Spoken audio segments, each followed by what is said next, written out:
नमस्कार विद्यार्थी मित्रांनो, आपले मागच्या व्हिडिओमध्ये 65 क्वेश्चन झालेले आहेत. आता 66 पासून 75 पर्यंत आपण पूर्ण कंप्लीट करून घेऊया. ठीक आहे. तर इथे बघा 66 नंबरचा क्वेश्चन काय म्हणतो, which of the following expressions is not a polynomial.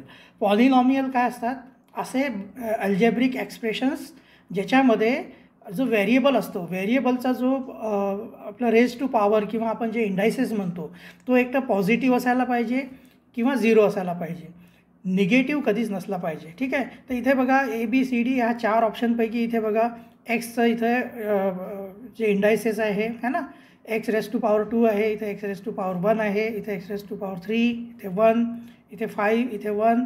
पण इथे बघा ऑप्शन नंबर एमध्ये इथे जो एक्स दिलेला आहे तो डिनोमिनेटरमध्ये दिलेला आहे. तर हा जो आहे याचा जो काय म्हणायला पाहिजे इंडायसेस जो असतो है ना, याचा जो काय म्हणायला पाहिजे मराठीमध्ये त्याला घातांक म्हणतात, तो किती आहे बघा. इथं तर x² आहे -3/x है ना, 3/x आहे. जर इथं आपण याला इथं घेतलं तर इथं येणार -x येणार.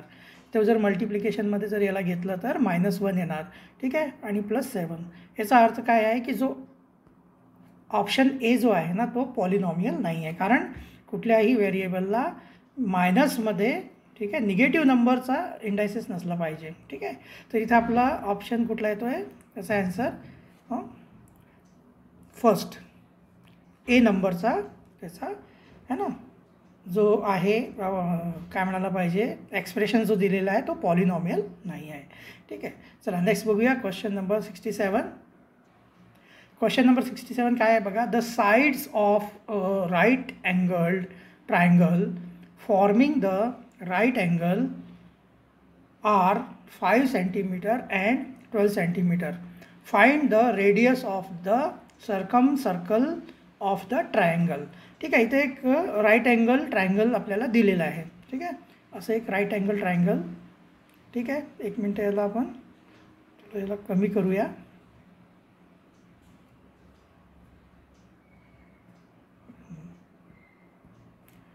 एक राईट अँगल ट्रायंगल दिलेला आहे. ठीक आहे. त्याच्या ज्या काय दिलेलं आहे right angle triangle forming the right angle है ना, द साईड्स हे राईट अँगल बनवणाऱ्या ज्या साईड्स आहे ते किती त्यांची लेंथ दिलेली आहे बघा. एकाची दिलेली आहे 5 सेंटीमीटर. ठीक आहे. एक आहे 5 सेंटीमीटर आणि दुसरी आहे 12 सेंटीमीटर. 12 सेंटीमीटर. ठीक आहे. आणि परत असं काय दिलेलं आहे की आपल्याला काय फाइंड करायचं आहे, find the radius of the circle. ठीक आहे. याच्या बाजूला जो सर्कल असतो आजूबाजूला म्हणजे ह्या तिन्ही जे याचे वर्टेक्स आहे त्याला तो टच करून गेला पाहिजे सर्कल. ठीक आहे. तर इथं बघा एक सर्कल काढूया आपण. सर्कल जवळपास एक मिनटं थोडं लांब इथं काढूया. ठीक आहे. आता याला याच्यावर आपण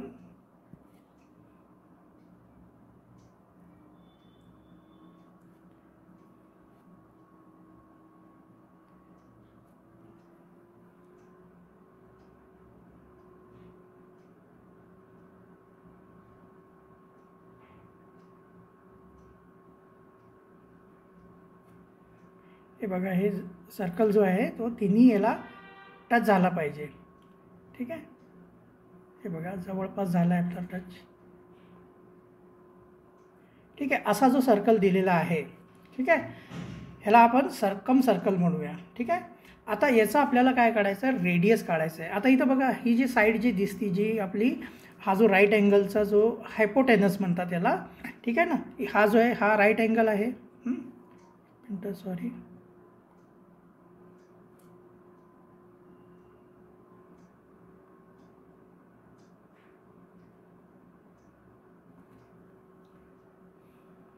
हा जो आहे याचा हा राईट अँगल आहे.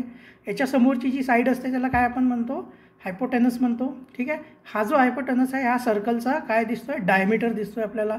ठीक आहे. मग जर आपण ह्याची जर लेंथ आपण काढून घेतली तर आपल्याला एक डायमीटर मिळून जाईल. तिथून आपण रेडियस काढून घेऊ या सर्कलचा. तर याचा आपल्याला ह्याची लेंथ काढायची असेल तर तुम्हाला याच्या अगोदर पण पायथागोरस थेरम मी सांगितलेला आहे ना. सपोज हा अँगल आहे ABC हा है ना, हा जो ट्रायंगल आहे त्याचं नाव ABC आहे.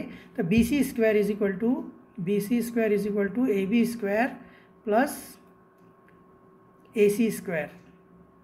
ठीक आहे. आता BC स्क्वेअर आपल्याला काढायचा आहे. ठीक आहे. तर BC square is equal to काय येणार, AB किती आहे 5चा स्क्वेअर प्लस AC किती आहे 12चा स्क्वेअर. ठीक आहे. मग हे 5चा स्क्वेअर किती होणार 25 आणि 12चा स्क्वेअर होणार 144. या दोघांना प्लस केलं तर किती येणार 169. ठीक आहे. मग BC किती येणार, BC दोघांचं पण आपल्याला है ना BC स्क्वेअर आलेला आहे. दोन्हीकडे जर आपण स्क्वेअर रूट घेतलं तर इकडे BC येणार आणि इथं काय येणार 169चा जो स्क्वेअर रूट आहे तो आहे 13. ठीक आहे. तर आपल्याला डायमीटर किती मिळालं 13 मिळालं. ठीक आहे. हे किती आहे 13 सेंटीमीटर. याचं रेडियस किती होणार, हे काय झालं तुमचं डायमीटर त्या सर्कलचं. ठीक आहे. सर्कलचं डायमीटर आहे. मग रेडियस किती येणार त्याचा हाफ. ठीक आहे. रेडियस किती असते याचा हाफ म्हणजे किती येणार 6.5 सेंटीमीटर.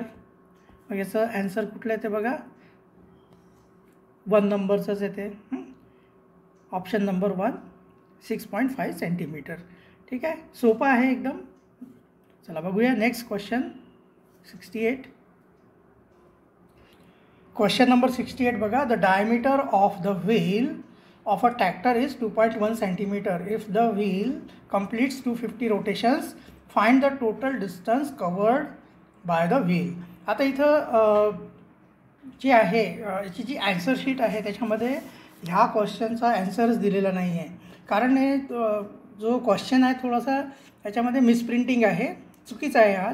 आता तुम्हीच विचार करू शकता की जो ट्रॅक्टर असतो, ट्रॅक्टरचा जो व्हील आहे ठीक आहे ना, त्याचं किती असेल डायमीटर 2.1 सेंटीमीटर असू शकतो का. एवढा छोटासा व्हील असतो का त्याचा, नाही.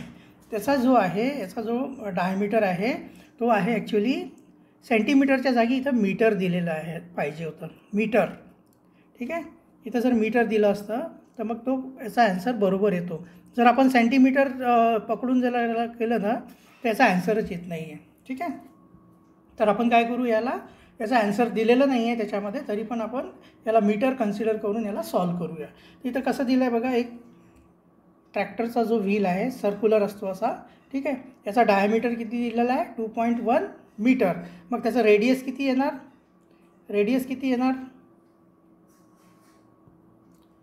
जर डायमीटर जर तुमचा हे असेल 2.1 मीटर असेल तर radius is equal to radius येणार 2.1 डिवायडेड बाय 2 है ना, 2.1 डिवायडेड बाय 2. मग याला केल्यावर किती येते बघा 2 1 2. त्याच्यानंतर डेसिमल पॉईंट आला आहे. ठीक आहे. आता 1मध्ये डिव्हिजन जात नाही, मग एक 0 घ्यावं लागते. मग इथे पण एक 0 येणार आणि हे 2 5 10 है ना. तर 1.05 मीटर हा काय आला याचा, ह्या जो सर्क्युलर जो आहे ना व्हीलचा रेडियस आला आहे. ठीक आहे. आता आपल्याला हा जो व्हील आहे तो जेव्हा एक राऊंड पूर्ण करेल है ना, एक राऊंड पूर्ण करेल, एक रोटेशन पूर्ण करेल, तेव्हा तो किती डिस्टन्स कवर करेल. तर याचं आपल्याला काय काढावं लागते, याचं आपल्याला पॅरीमीटर काढावं लागते. ठीक आहे ना. तर आपल्याला काय करावं लागेल, याचं पॅरीमीटर पहिले काढून घेऊया. तर पॅरीमीटर ऑफ सर्कल काय असते 2πr है ना. तर 2π म्हणजे आपण 22/7 घ्यायचं आहे. आता 22/7 जनरली 22/7च घ्या. जेव्हा इथं लिहिलेलं असते 3.14 तेव्हाच घ्यायचं आणि इंटू 2π आणि r किती आहे 1.05. आता याला आपण सॉल्व करूया. 7 1 7 7 5 हो ना, 7 केलं तर याचं 3 येणार ना, 7 5 35. तर हे 0.15 येणार. ठीक आहे. आता याचं जर आपण कॅल्क्युलेशन केलं, पण हे सर्कमफॅरन्स आहे, सर्कमफॅरन्स. ठीक आहे. आता याला जर आपण कॅल्क्युलेट केलं तर बघा किती येते, हे येणार 44 इंटू 0.15. ठीक आहे. तर हे बघा किती येते 15 4 60, 6 कॅरी ओव्हर झाले, 15 4 60 प्लस 6 66. ठीक आहे. आता इथं बघा 2 है ना, 2 डिजिट नंतर डेसिमल आहे, तर इथे पण 2 डिजिट नंतर डेसिमल लागेल. म्हणजे काय येणार 6.6 हे येणार मीटर. ठीक आहे. तर एक राऊंड एक रोटेशन केल्यावर हा जो व्हील आहे तो किती मीटर कव्हर करेल डिस्टन्स 6.6 मीटर. मग टोटल किती रोटेशन केलेले आहे इथं 250 रोटेशन केले. एका रोटेशनमध्ये किती डिस्टन्स येते? एका रोटेशनमध्ये 6.6 मीटर. मग 250 रोटेशनमध्ये किती येणार? 250 रोटेशन्समध्ये 6.6 इंटू 250. ठीक आहे. याला जर आपण केलं तर बघा 25 6 150. ठीक आहे. 15 कॅरी ओव्हर झाले. 15 कॅरी ओव्हर झाल्यावर 15 6 150 प्लस 15 150 प्लस 15 किती होणार? 165. ठीक आहे. आणि आता 10. ठीक आहे ना. आता इथं बघा 6.6 आहे ना, तर इथं 10 नंतर डेसिमल लागणार. म्हणजे किती येणार तुमचं 16 आहे ना, 1650 मीटर. मग याला जर आता इथं तर मीटरमध्ये आपल्याला ॲन्सर दिलेले नाही आहे, किलोमीटरमध्ये करायचं आहे. मग याला 1000नी जर डिवाईड केलं तरी 1.65 किलोमीटर येतं आहे. त्याचा ॲन्सर कुठला येतो आहे? ऑप्शन नंबर 4 येतो आहे. ठीक आहे. तर इथं जो आहे ना सेंटीमीटरच्या जागी इथं मीटर पाहिजे तरच त्याचा ॲन्सर 1.65 किलोमीटर येतो आहे. ठीक आहे. इथं जर आपण सेंटीमीटर ठेवलं ना तर एवढा ॲन्सरच येत नाही त्याचा. ठीक आहे. त्यामुळे याच्या ॲन्सर शीटमध्ये याचा ॲन्सर दिलेलाच नाही आहे. या क्वेश्चनला अशा वेळेस काय करतात, जो जे आहे ना ही जे एक्झाम घेणारा एक्झामिनर जो आहे कोण आहे? भारतीय शिक्षण परिषद. ठीक आहे ना. ती शिक्षण परिषद जी आहे ना ती भारतीय पुणे शिक्षण परिषद ना, महाराष्ट्र शिक्षण परिषद सॉरी, पुण्याला आहे ती संस्था. ती ही एक्झाम घेते. तर ती अशा केसेसमध्ये काय होतं, जेव्हा एखादा क्वेश्चन रॉंग असेल ना तर त्याचा मार्क सर्वांनाच इक्वल मार्क देऊन टाकतात ते. ठीक आहे. तर आपण ठीक आहे बघूया नेक्स्ट क्वेश्चन 69. क्वेश्चन नंबर 69मध्ये बघा, Sheetal has same number of coins and notes of ₹5 and ₹20 respectively. Total amount she has is ₹600. Find the number of ₹20 notes Sheetal has. आता इथं काय म्हटलेलं आहे की एक शीतल जे आहे ना तिच्याकडे 5चे काही कॉईन आणि 20चे काही जे नोट्स आहे ते आहेत, आणि पण ते दोन्ही कसे आहेत? सेम आहे. याचा अर्थ आपण काय करूया की जे नंबर ऑफ नोट्स आणि कॉईन्स आपण एक्स पकडून घेऊया. Let the number of coins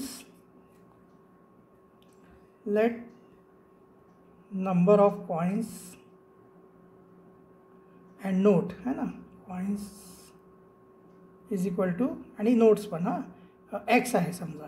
तर इथं बघा 5चे किती 5x होणार तिच्याकडे. ठीक आहे ना. 5चे 5x कॉईन्स असणार आणि 20चे 20x नोट्स असणार, आणि हे दोन्ही मिळून किती आहे टोटल अमाऊंट तिच्याकडे? ₹600 आहे. ठीक आहे. मग याला आपण सॉल्व करूया. हे 20 + 5 किती होणार? 25x is equal to 600. ठीक आहे. मग एक्सची व्हॅल्यू काय येणार? 600 डिवायडेड बाय 25 म्हणजे किती येणार? 24 येणार. ठीक आहे. तर जी शीतल आहे तिच्याकडे 20 रुपीजचे नोट असणार आहे आणि 24च 5 रुपीजचे कॉईन असणार आहे. ठीक आहे. त्याचा ॲन्सर बघा ऑप्शन नंबर 2 येतो आहे 24. ठीक आहे. आपण क्रॉस चेक पण करू शकतो. हे बघा 5चे 24 कॉईन्स प्लस 20चे 24 नोट है ना. आता 24 5 किती होतात बघा? 5 4 20 है ना, 2 5 2 10 120 होणार, प्लस हे किती होतात? 480. ठीक आहे ना. 20 इंटू 24 480 होतात. दोघांना प्लस केलं तर किती येतात बघा है ना. 0 + 0 0, 8 + 2 10, 1 कॅरी ओव्हर झालं, 4 + 1 5 + 1 6 आलं ₹600. ठीक आहे. तर हे जे आपलं जे आलं आहे ॲन्सर है ना, याला आपण क्रॉस चेक पण करून घेतलं तर आपलं बरोबर आहे याचा अर्थ. ठीक आहे. तर एक्सची व्हॅल्यू किती आली आपली? 24. म्हणजे तिच्याकडे 5चे 24 कॉईन आणि 20चे 24 नोट्स आहेत. ठीक आहे. चला नेक्स्ट बघूया क्वेश्चन नंबर 70. क्वेश्चन नंबर 70 बघा, find the sum of additive inverse of 5m + 7n and additive inverse of -2m - 3n. ठीक आहे. आता ॲडिटिव्ह इन्व्हर्स म्हणजे काय होतं आहे की जसं आता हे दिलेलं आहे 5m है ना, नंतर 5m प्लस 7n है ना. याचा ॲडिटिव्ह इन्व्हर्स म्हणजे मायनस है ना. म्हणजे याच्यामध्ये जर याला आपण प्लस केलं तर याचा आन्सर 0 व्हायला पाहिजे. मग हा त्याचा इन्व्हर्स आहे, ॲडिटिव्ह इन्व्हर्स है ना. तर मायनस केल्यावर हे काय येते बघा, -5m आणि -7n हा झाला याचा ॲडिटिव्ह इन्व्हर्स. कशाचा? 5m plus 7nचा. ठीक आहे. आणि याचा -2m -3nचा ॲडिटिव्ह इन्व्हर्स काय येणार. आणि आपल्याला काय करायचं आहे, सम काढायचं आहे, तर आपल्याला प्लस करायचं आहे. आणि आता हे मायनस आहे ना, तर याचं -2m -3n जर केलं तर हे किती येते, ब्रॅकेट ओपन केलं तर हे प्लस होऊन जाणार ना, +2m + 3n.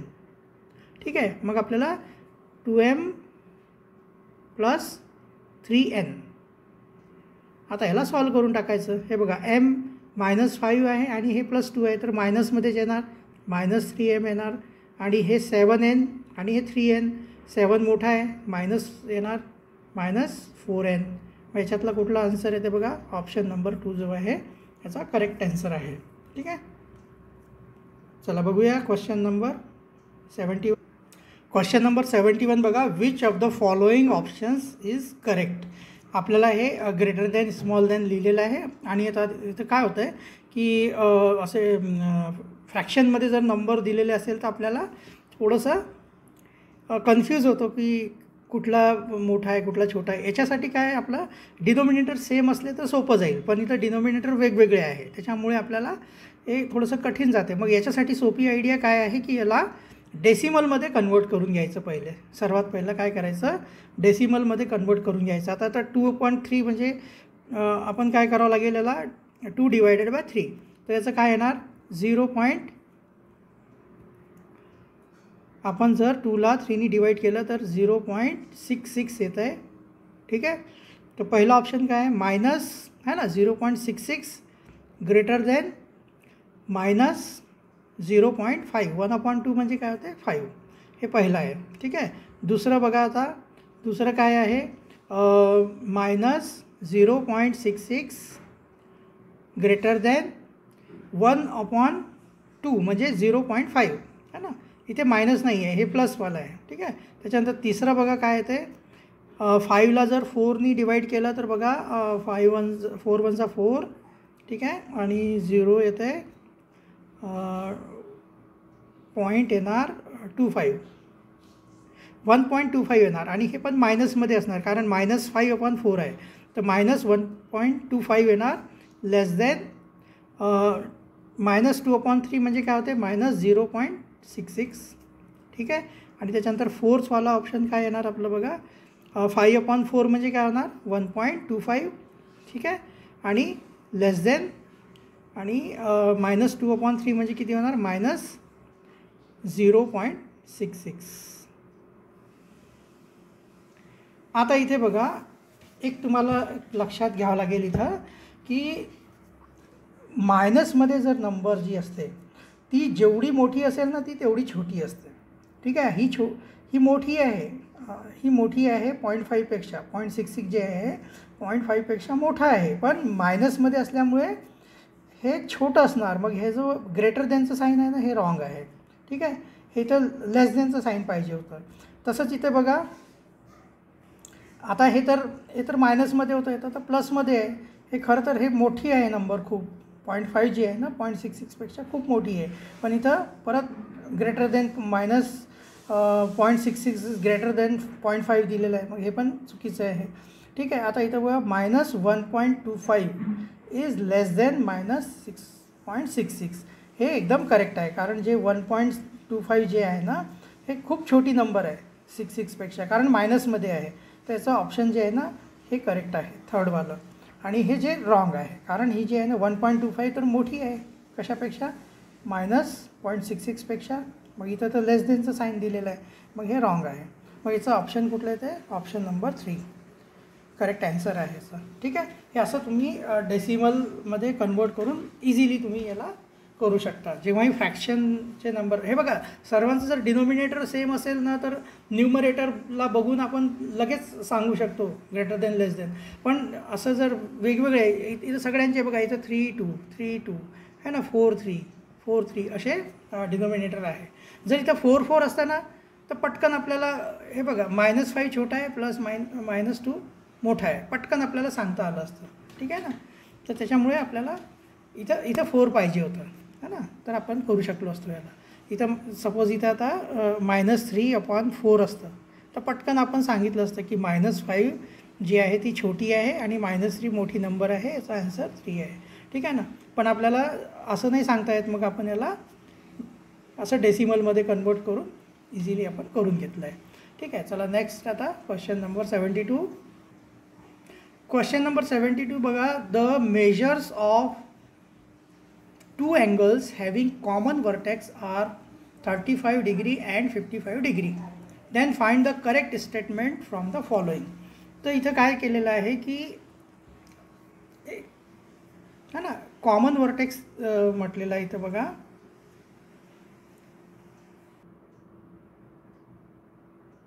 ठीक आहे. हे कॉमन वर्टेक्स, हा वाला वर्टेक्स कॉमन आहे आणि एकाचं जे मेजर आहे ते आहे 35 डिग्री.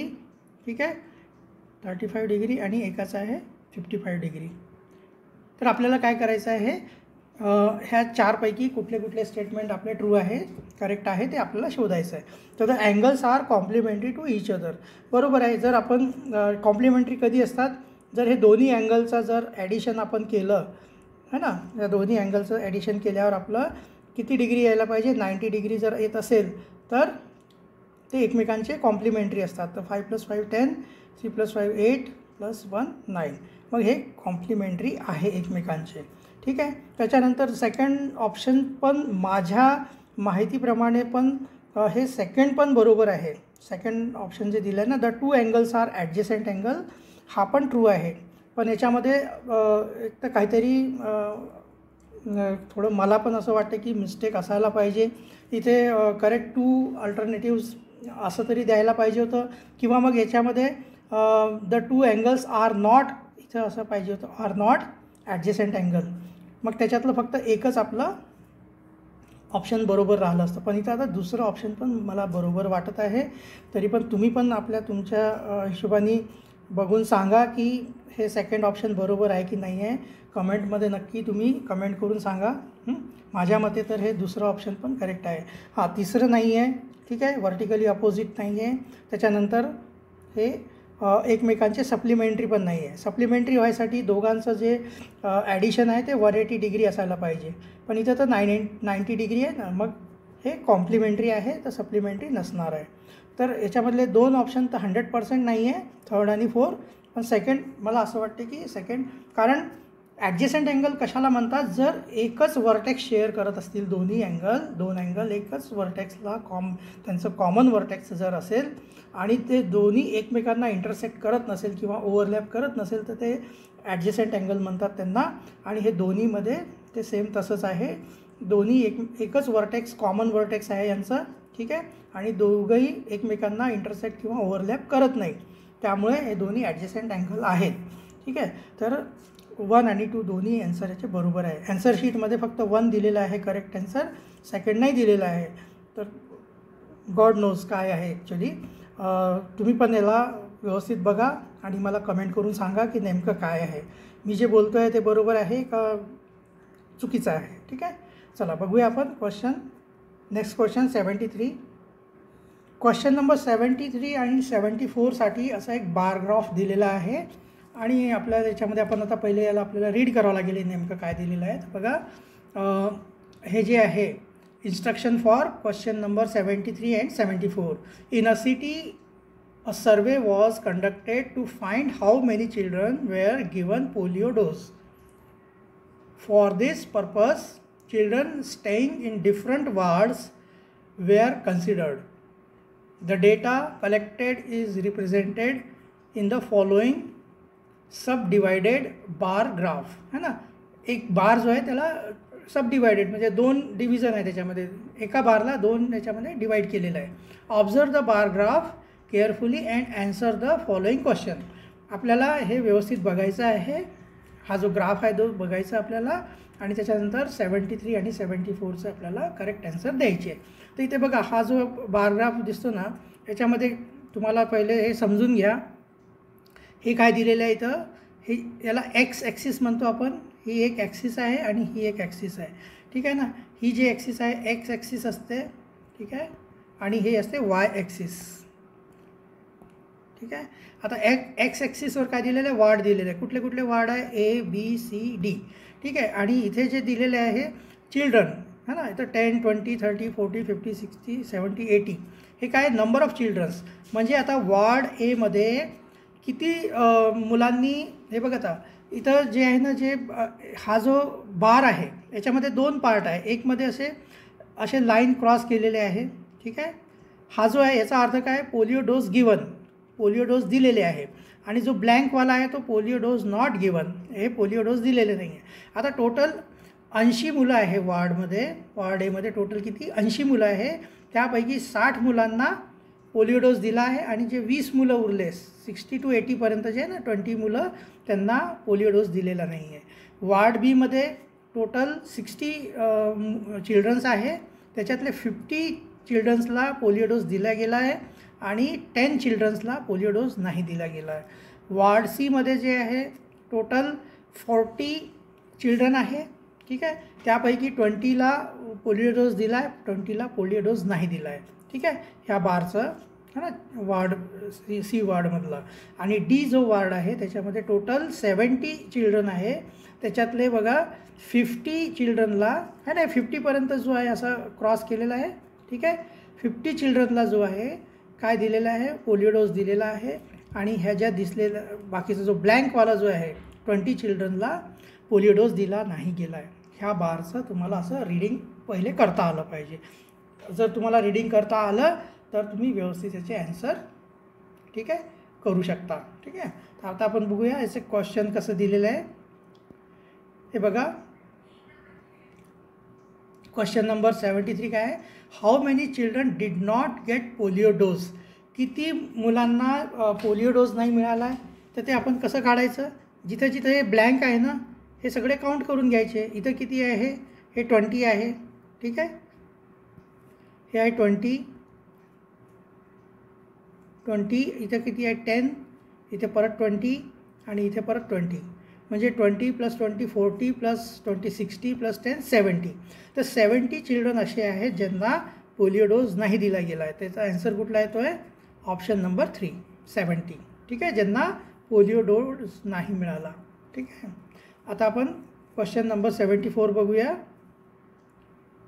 क्वेश्चन नंबर 74मध्ये काय म्हणते बघा, what will be the ratio of the children who have taken polio dose and staying in ward A to that of the children from ward B, ward D.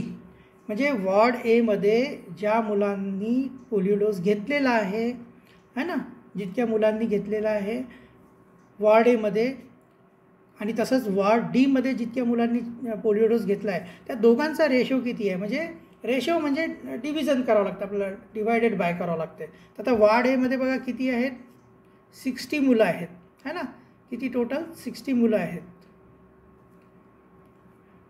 ज्यांनी dose घेतलेला आहे. आणि ward डीमध्ये किती आहे, 50 मुलं आहेत, ठीक आहे ना. मग यांचा रेशो म्हणजे 60 / 50 म्हणजे किती येतो, 6/5 आहे ना, 0 कट होणार. आणि याला लिहिताना रेशो लिहिताना काय म्हणतो आपण, 6:5, ठीक आहे. त्याच्यातलं बघा ॲन्सर कुठला येतो आहे, फर्स्ट नंबरचा 6:5. एकदम सोपं आहे, काही प्रॉब्लेम नाही आहे. चला नेक्स्ट आहे आता क्वेश्चन नंबर 75, लास्ट क्वेश्चन आपल्या हा पेपर जो आहे 2017चा जो पेपर आहे त्याचा लास्ट क्वेश्चन आहे आता हा, ठीक आहे. चला बघूया आपण. इथं काय म्हटलं आहे, by how much is the average of the natural numbers from 1 to 50 more than the average of the natural numbers from 1 to 25. ठीक आहे. आता तुम्हाला सर्वात पहिले तर एक गोष्ट माहिती असायला पाहिजे, ॲव्हरेज म्हणजे काय असते, ॲव्हरेज कसा काढायचा असतो. की सपोज आता 1 है ना, 1 2 3 या 3 नंबरचा ॲव्हरेज काढायचा आहे. तर कसं करावं लागतं आहे, या तिन्हीचं आपण टोटल करायची असते. तर 1 + 2 + 3 आणि हे टोटल किती नंबर्स आहेत, 3 नंबर्स, तर डिवायडेड बाय 3 करावं लागते. मग हे किती येते आता 3 + 3 किती येतात 6 डिवायडेड बाय 3 केलं तर त्यांचा ॲव्हरेज किती येतो आहे 2. ठीक आहे. तर अशा पद्धतीने आपल्याला ॲव्हरेज काढायचा असतो. ठीक आहे ना. जेवढेही नंबर्स आहे सगळ्यांचा पहिले सम करायचा आणि जे टोटल जे नंबर आहेत त्यांनी त्याला डिवाईड करून टाकायचं. आता इथे बघा, इथं 1 to 50चा आपल्याला ॲव्हरेज काढायचा आहे नॅचरल नंबर्सचा. तर आपल्याला पहिले काय करावं लागेल, 1 पासून 50पर्यंत जेवढेही नॅचरल नंबर आहे त्यांचा पहिले सम करावं लागेल, ॲडिशन काढावं लागेल आणि मग डिवायडेड बाय किती करावं लागेल, टोटल 50 नंबर्स आहे तर 50नी डिवाईड करावं लागेल. आता हे असं पण हे छोट्या नंबर आहे 1 + 2 + 3 असं आपण 50पर्यंत करू शकतो का, थोडं कठीण जाईल. त्याच्यासाठी मग आपल्याला एक फॉर्म्युला आहे. ठीक आहे, तुम्हाला माहिती असायला पाहिजे. जे नॅचरल नंबर्स असतात, समजा n नॅचरल नंबर जर असेल ना, किती पण असू शकतात ना, तर n नॅचरल नंबरचा जो ॲडिशन असतो तो काय असतो, addition of sum of n natural numbers is equal to है ना n × n + 1 आणि डिवायडेड बाय 2 असा त्यांचा हे असतो फॉर्म्युला आहे. ठीक आहे. तर इथं आता बघा n म्हणजे किती आहे 50 आहे. तर मग पहिले 1 to 50 जे नॅचरल नंबर्स आहे त्यांचा सम किती येणार बघा, 50 × 50 + 1 म्हणजे 51 है ना, डिवायडेड बाय 2. मग हे किती येणार बघा, 25 टाइम्स हे डिवाईड होणार. 25नी आपण याला मल्टिप्लाय केलं, 25 × 1 = 25, 2 कॅरी ओव्हर झाले, 25 × 5 = 125 + 2 127. म्हणजे जे आहे काय नॅचरल नंबर जे 1 to 50 आहे त्यांचा सम किती येतो 1275. मग याचा ॲव्हरेज किती येणार, ॲव्हरेज येणार 1275 डिवायडेड बाय 50, हा त्याचा ॲव्हरेज येणार. ठीक आहे. आता ॲव्हरेज काढायला आता आपण काय करू, त्याला 5नी डिवाईड करू. 5 × 1 = 5 है ना, 5 0 10 टाईम होणार. हे बघा 5 × 2 = 10 है ना, 2 आलं, 5 5 = 25, परत 5 5 = 25. आता इथे बघा एक 0 आहे ना इथं, तर इथं काही नाही, पुढं याचं काय येणार 25.5 येणार. ठीक आहे. हे कशाचा ॲव्हरेज आला, 1 to 50 ह्या जे नॅचरल नंबर्स आहे यांचा ॲव्हरेज आला. ठीक आहे. 1 to 50चा ॲव्हरेज आला आपला किती आला 25.5. 25.5 आला. इथं आपण साईडला लिहून ठेवू. परत आता आपल्याला काय करायचं आहे, 1 to 25पर्यंतचा पण काढायचा आहे. तर आपल्याला हाच फॉर्म्युला यूज करायचा आहे. ठीक आहे. तर किती येणार बघा, 25 × 26 है ना, n + 1 करायचं आहे, डिवायडेड बाय 2. मग किती येते बघा, हे 2नी हे डिवाईड होणार 13 टाइम्स. ठीक आहे. मग हे किती येणार बघा, 25 3 = 75, 7 कॅरी ओव्हर झाले है ना, 25 × 1 = 25 + 7 32, 325 आले. ठीक आहे. आता हे काय आलं, सम आलं आहे सगळं, 1 to 25 जे नंबर आहे नॅचरल नंबर त्यांचं सम आलं आहे. आता आपल्याला काय करावं लागेल, याचं ॲव्हरेज काढायचं. तर ॲव्हरेज काढायला आपल्याला काय करावं लागेल, 325 डिवायडेड बाय 25 करावं लागेल है ना, कारण किती नंबर्स आहे टोटल 25 आहे. तर याला आपण सॉल्व केलं तर किती येणार बघा, 25 1 = 25 है ना, 25 1 = 25 किती येणार मग ते 7, 25 3 = 75 म्हणजे 13 आलं. ठीक आहे. तर आता आपल्याला काय करायचं आहे, इथं किती आलं याचं 13. मग आपल्याला काय करायचं आहे, डिफरन्स काढायचा आहे यांच्यामध्ये है ना, म्हणजे हाऊ मच है ना, किती जास्ती आहे. हा जे आहे ना 1 to 5चा जो ॲव्हरेज आहे 1 to 25पेक्षा किती जास्त आहे, तर मग याच्यातून याला मायनसच करावं लागेल आपल्याला. तर मग हे किती मिळते बघा आपल्याला, 5 - 2 केले तर 5 - 3 केले तर 2 है ना, 2 - 1 केलं तर 1 म्हणजे 12.5 आन्सर येतो याचा. तर ऑप्शन नंबर 2 याचा आहे करेक्ट आन्सर. ठीक आहे. तर अशा प्रकारे आपले मॅथचे पूर्ण 50 क्वेश्चन्स कंप्लीट झाले आहेत. ठीक आहे. म्हणजे आपण जे 2017चा जो पेपर 1 करतो आहे त्याचे पूर्ण 75 क्वेश्चन आपले कंप्लीट झाले आहेत. ठीक आहे. भलेही थोडासा वेळ लागला त्याला, आणि मी पण कसं आहे की तुम्हाला जास्तीत जास्त व्यवस्थित मला तुम्हाला एक्सप्लेन व्यवस्थित करता यावं म्हणून मी एक हे सॉफ्टवेअरचा यूज करून तुम्हाला समजवतो आहे हे सगळे क्वेश्चन्स, ठीक आहे. तर थोडं मला पण थोडं म्हणजे कन्फ्यूज झालं आहे ते सगळं सॉफ्टवेअर वगैरे यूज करायला, नाही का, त्याचे जे टूल्स असतात ते यूज करायला थोडंसं कन्फ्यूज होतं आहे. तर ते हळूहळू माझं पण प्रॅक्टिस होऊन जाईल. अजून आपण चांगल्या पद्धतीने अजून आपल्याला आता तर आपण 17चं केलं आहे, 18, 19, 20, 21, 22, 23, 24 अप टू 25पर्यंत सगळे आपल्याला जवळपास 8 क्वेश्चन पेपर आपण सॉल्व करणार आहोत, ठीक आहे. अजून भरपूर आहे, ठीक आहे. हे झाल्यानंतर जर अजून वेळ जर मिळाला मला तर जे नवनीतचे जे बुक्स असतात त्याच्यातले पण आपण काही एक्सरसाइज कंप्लीट करूया, ठीक आहे. तर भरपूर आपल्याला अजून भरपूर काही करायचं आहे, ठीक आहे. तोपर्यंत अजून मी चांगलं इम्प्रूव्ह करायचा प्रयत्न करेन, स्वतःला चांगल्या पद्धतीने तुम्हाला एक्सप्लेन करायचा प्रयत्न करेन, जेणेकरून तुम्ही चांगलं व्यवस्थित त्याची प्रॅक्टिस करू शकाल आणि चांगलं यश मिळवू शकाल, ठीक आहे. तर आता आपण आजचा व्हिडिओ इथेच संपवणार आहोत, ठीक आहे. पुढच्या व्हिडिओमध्ये आपण बघूया क्वेश्चन पेपर नंबर 2 आहे ना, पेपर 2 बघूया, ज्याच्यामध्ये तुमचं मराठी आणि इंटेलिजंट टेस्ट असते, ठीक आहे. तर भेटूया आपण पुढल्या व्हिडिओमध्ये. धन्यवाद.